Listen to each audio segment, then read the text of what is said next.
അടച്ചുപൂട്ടലിൽ നിലപാട് കടുപ്പിച്ച് ട്രംപ് ഭരണകൂടം. വരും ദിവസങ്ങളിൽ നികുതിപ്പണം പാഴാക്കുന്ന ഏജൻസികളെ ലക്ഷ്യമിടുമെന്ന് വൈറ്റ് ഹൌസ്.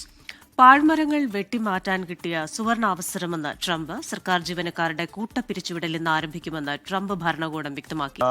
അത്തരം ചില നടപടികളിലേക്ക് US ഗവൺമെന്റ് കടക്കുന്നു എന്നുള്ള സൂചനകളാണ് ഇന്ന് ലഭിക്കുന്നത്. ഈ US ഗവൺമെന്റ് അടച്ചുപൂട്ടൽ രണ്ടാം ദിനമാണ് ഇന്ന് പിന്നിടുന്നത്. ഡൊണാൾഡ് ട്രംപ് ശരിക്കും പരസ്യമായി ഡെമോക്രാറ്റ് ഭരിക്കുന്ന സംസ്ഥാനങ്ങൾക്ക് ഭീഷണിയും മുന്നറിയിപ്പും ഒക്കെ നൽകിയിരിക്കുകയാണ്. ഈ താൽക്കാലിക ട്രഷറി ഫണ്ടിംഗ് ബിൽ പാസ്സാക്കുവാൻ വഴങ്ങിയില്ലെങ്കിൽ ഫെഡറൽ ഫണ്ടിങ് നിർത്തുമെന്ന് ട്രംപ് ഇന്ന് തീർത്തു പറഞ്ഞിരിക്കുകയാണ്.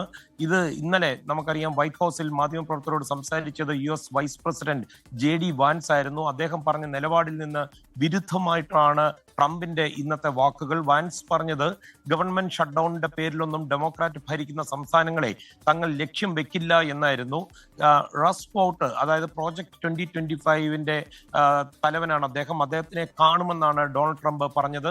നിരവധി ഡെമോക്രാറ്റിക് ഏജൻസികളിൽ ഏതാണ് വെട്ടിക്കുറയ്ക്കുവാൻ അദ്ദേഹം ശുപാർശ ചെയ്യുന്നത്, അതിനനുസരിച്ച് തീരുമാനമെടുത്ത് നീങ്ങുമെന്ന് ട്രംപ് പറയുന്നു. ഈ ഡെമോക്രാറ്റിക് ഏജൻസി ഭൂരിഭാഗവും ഒരു രാഷ്ട്രീയ തട്ടിപ്പാണെന്നും ട്രംപ് പറയുന്നു. അവിടെ വെട്ടിനിരത്തൽ ഉറപ്പാണെന്നും ആണ് ട്രംപ് വ്യക്തമാക്കിയിരിക്കുന്നത്.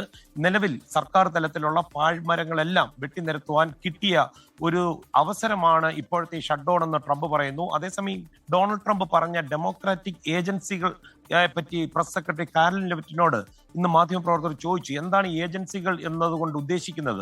പക്ഷെ അത് സംബന്ധിച്ച് കൂടുതൽ ഒരു വ്യക്തത നൽകുവാൻ കാരലിൻ ലെവിറ്റ് തയ്യാറായതുമില്ല. ഉന്മേഷ് ക്രിസ്റ്റിന. ശരി, ആയിരക്കണക്കിന് പേർക്ക് ആരോഗ്യ പരിരക്ഷ നൽകുന്ന ആരോഗ്യ ഇൻഷുറൻസിന്റെ പേരിലാണ് ഇപ്പോൾ ഡെമോക്രാറ്റുകളും റിപ്പബ്ലിക്കൻസും തമ്മിലുള്ള തർക്കം. ഈ തർക്കത്തിനൊരു പരിഹാരമായെങ്കിൽ മാത്രമാണ് ധനബിൽ പാസാക്കുക.